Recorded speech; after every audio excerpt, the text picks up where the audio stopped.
Video games are art. This may have been a controversial statement in the past, but as the common consensus has accepted interactive media as an art medium, the controversy has dissipated. Additionally, as dictionary definitions such as the quality, production, expression, or realm of what is beautiful or of more than ordinary significance become more popular, detractors to the idea of video games as art are moved farther into the minority. This is widely beneficial to the industry, since not only would they be legally allowed to apply for arts grants programs, or welcomed as artists within scholarly circles, but it also allows video games to be readable as social commentary, and writers gain the ability to include serious socio-political themes within their work without risking their audience. Dujanah relishes in this freedom to deliver complex concepts to the audience about existentialism and loss, as well as present an interesting audiovisual adventure for the player to enjoy. Dujanah is very deliberately divided into two halves: the quest to find Dujanah's missing family, and a collection of unrelated minigames. The primary objective of the game is for Dujanah to find her daughter and husband after they disappeared. There are a number of locations for the player to search for clues and converse with NPCs for information they may be able to provide. The setting seems to be somewhere in the Middle East, a mountainous desert dotted with small settlements and UK-US military bases. The player is provided with a list of places to go and individuals to speak with, so the search for information isn't fully organic. The minigames are located within an arcade situated in the game's largest settlement. These games include a platformer, a top-down shooter, a racer, Space Invaders, an adventure game, and a game show. Completing 2 of these minigames is mandatory for finding the final clue to Dujanah's family's whereabouts. I find this to be somewhat dissonant to the main objective, but the tone is all over the place throughout, so this dissonance is at least consistent. Loss is clearly a theme Dujanah intends to explore, but there are many other ideas the game attempts to deliver to the player. King Spooner asks the player to consider existentialism, foreign occupation, discrimination, and art throughout the course of the game, which is a lot to cover within the 3-hour runtime. I would consider all of these topics substantial enough to be employed as a game's primary theme. To explore all of the facets of loss could easily take many hours when combined with gameplay. Final Fantasy IX, for example, explores existentialism as the game's primary theme, offering a number of perspectives on the subject, while also providing a 40-hour gameplay experience. Naturally, King Spooner has far fewer resources than Square Enix had, but focus is always available to any writer. It might be possible to juggle as many themes as Dujanah does, and it is possible to consider Dujanah's attempt successful. The game opens with a foreword from King Spooner, explaining that the foreword is randomized and then explicitly stating one of the game's main themes. The underlying theme of the whole game is existentialism. This may be used as a means to recontextualize the narrative between different people, but I do not like it. Show, don't tell isn't a grammatical rule, and deviating away from it offers the opportunity to break convention, but ham-fisted is ham-fisted. Intentionally making something poorly doesn't make it good. This is the only instance of explicitly telling the player what to think, so its presence is especially egregious. After this, the game truly begins. Dujanah's husband is preparing dinner while her daughter Ashna asks about life if one of her parents were to die. This conversation has laugh tracks inserted into it, which is a powerful implementation of the dissonance, but the lessons about death are only beginning. Dujanah discovers that Ashna's hamster has died, and the scene ends.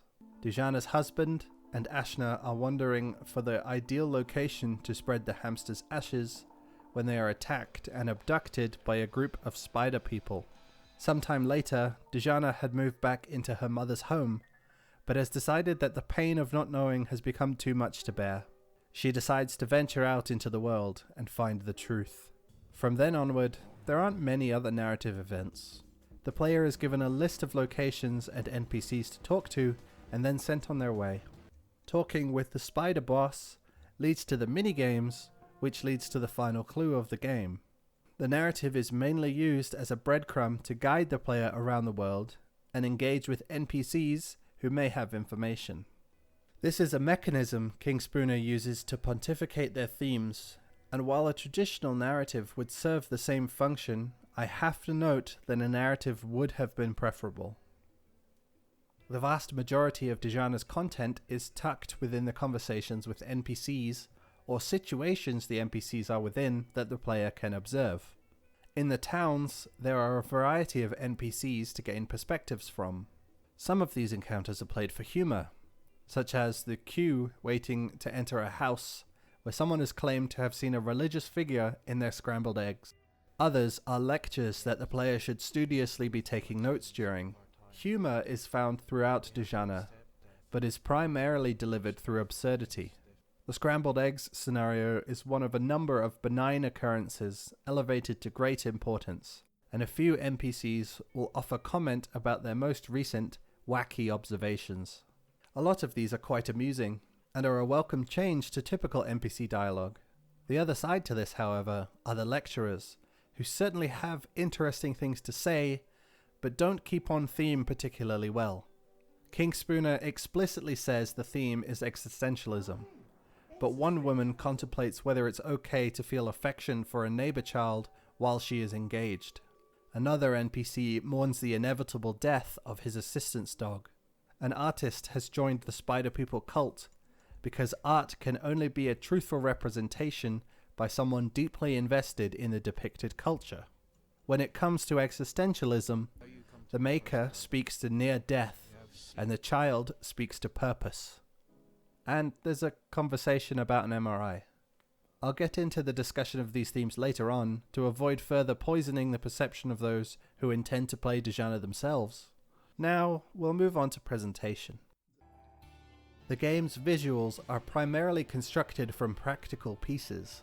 All of the models are not made from the same materials, but because they're all physical objects, they maintain a consistent visual style. I have no experience with visuals of this style, but I like Dujanah's rendition. Objects in the game are often built from materials with similar hardness. People are formed from clay and plasticine, while the mechanical objects are made of wires, toys, and tools. The character pieces are masterfully concocted, especially the robotic characters and their compositions of wires and plugs. The digital art is similarly well composed, using a wide range of colors and arranging them in unique ways. There are occasionally shifting or active backgrounds that heighten the intensity of a situation, but can be quite unpleasant to view. Similarly, jarring camera shifts are also a cogent visual effect, but are certainly unconventional. King Spooner appears to be a talented musician, and Dujanah also features other musicians on the soundtrack. The music throughout is rather experimental, combining a range of unconventional timings, styles, and progressions. In the large settlement, there are a number of live music venues, broadening the content of the soundtrack, and adding some diegetic sound to be experienced as an art piece. The ambient music is less performative, but often more experimental, though it mostly sits in the background so as not to interfere with the focus pieces. Context is arguably the most vital aspect involved in providing elevated artistic significance. With context, the observer is better equipped to understand that they are consuming art, and then draw a related interpretation.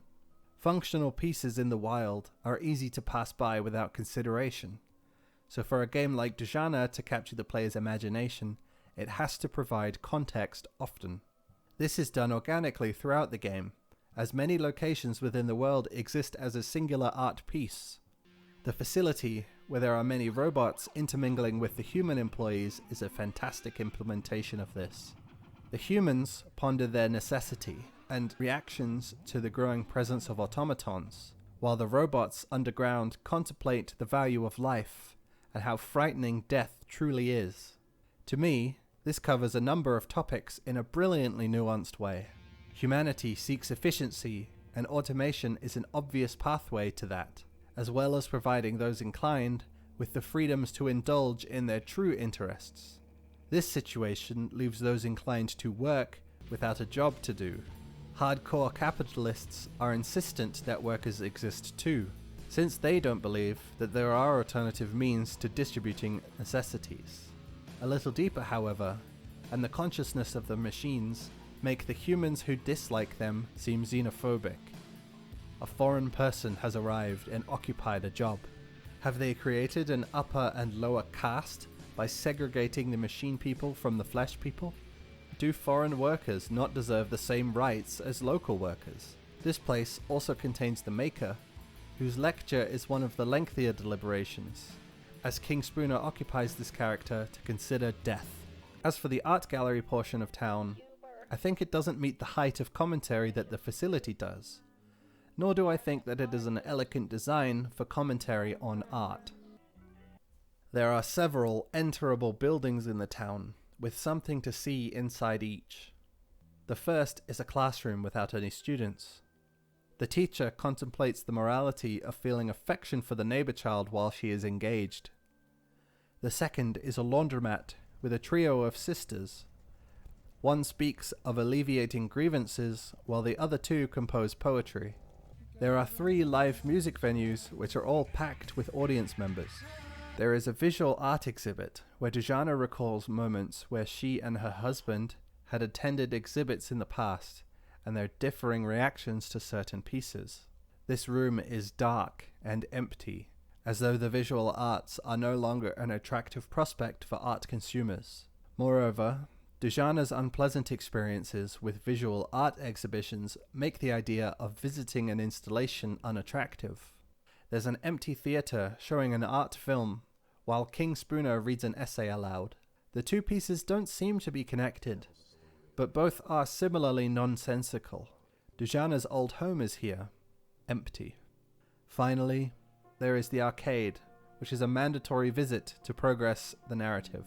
The Cave of Al-Dajjal is a competent platformer, but I wasn't able to find one of the bosses to complete it. Cities of the Doomed is Space Invaders, except the invaders are affected by gravity. Pupek Loves It All is an adventure game that I don't really understand. The player walks around, tells NPCs they love them, then enters a castle and the game ends. I might have missed something though. Pie or Anus is the game show where the player is shown a photograph that has been cut up and must determine if the picture is of a pie or an anus. I believe all of the pictures are of pies, and after 3 minutes of selecting the pie button, the game hadn't ended, so I stopped playing. Armadillo is the top-down shooter where the player must activate a number of nodes on each floor, then make their way to the exit to advance to the next floor. At the top is a boss which is pretty chaotic and a lot of fun. This minigame controls strangely, but it has an ending. The final minigame is Turbo Track Ultra Race, which is a racing game where the player must simply drive to the end of each track. This takes about 12 minutes to beat, but it's enjoyable. There isn't a lot of commentary within the arcade games. People attend live music events, but visual art and art film are unpopular. The arcade games are very much arcade games, and easily take up half of Dujanah's total run time. Characters within the arcade games bring up Dujanah's missing family sometimes, but as for adhering to the game's overarching themes, I can't say I see the connections. Before I get into my analysis of the game's specific themes, and whether I think Dujanah's commentary on those themes are qualitative, I'd like to remind you to support the artist. I believe King Spooner has absolutely crafted something worth owning, especially if you are a fan of video games. Giving creative people the resources they need to grow is vital for keeping them producing the works they want to create, and the returns of unbound creativity are ultimately much greater than the small fee you pay. Dujanah is $10 AUD on Steam, but you can always purchase from King Spooner's itch.io page and support their work directly. Existentialism is an extraordinarily broad topic, but put simply, it is the exploration of the purpose and value of a human's existence. the meaning of life, what happens when we die, is there an omnipotent reason that humans exist, etc. Dujanah features a somewhat limited range of perspectives on the subject. The maker speaks about the euphoric state of near death and the relief of the fear of death. When faced with death, a person's priorities change so drastically that their daily concerns evaporate and they are overtaken by contentedness. Live in the moment. Don't be fearful of tomorrow.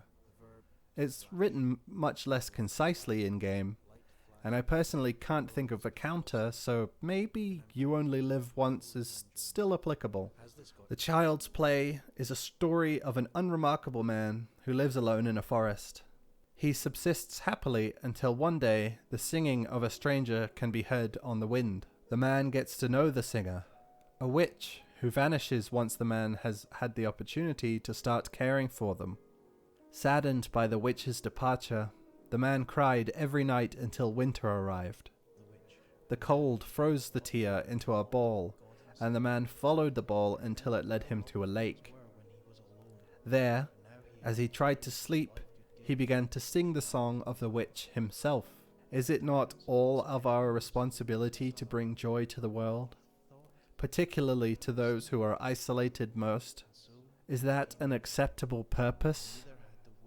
I think so. But I think existentialism is not actually the primary theme of Dujanah. Nor do I think it is a critique of art. I think this game is about grief. The maker offers comfort. As they died, they were freed of all worldly concerns and enjoyed peace as they passed. The Child's Play is about having someone to love and then losing them.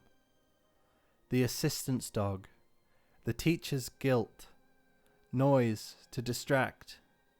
It's why talking with NPCs isn't possible at the live music venues. The foreign occupying forces are unresolved personal issues. Blame them all you like, and regret that they're there, but the outsiders aren't responsible for the loss. The sisters speak of grievances. When Dujanah needs someone, there's nobody there. But if she wants to be left alone, suddenly there are hundreds of people crowding around. The spiders are death, confrontable but difficult to understand and distracting. Be wary of the spiders. They could be lurking around any corner and ready to snatch away anything you hold dear. In the end, Dujanah's grief dissipates. Millions have died before, and she has to be strong enough to keep moving afterwards.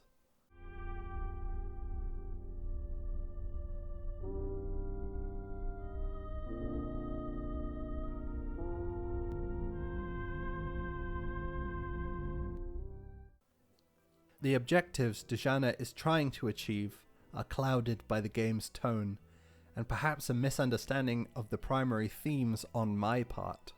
It wasn't until I was drafting this script that the grief aspects became much more pronounced to me, and unless a casual player is already trying to find all of the possible arrangements of Dujanah's themes, I think it is very unlikely that they would draw on the connections that I have. The game has an absurd surface, obscuring a number of philosophical concepts that don't seem to be a single coherent statement. But after careful consideration, piecing together all of the clues about Dujanah's family and the game's ideas, it all comes together in a way that no other game I have ever played has managed. I won't forget this game, and I eagerly await King Spooner's next release.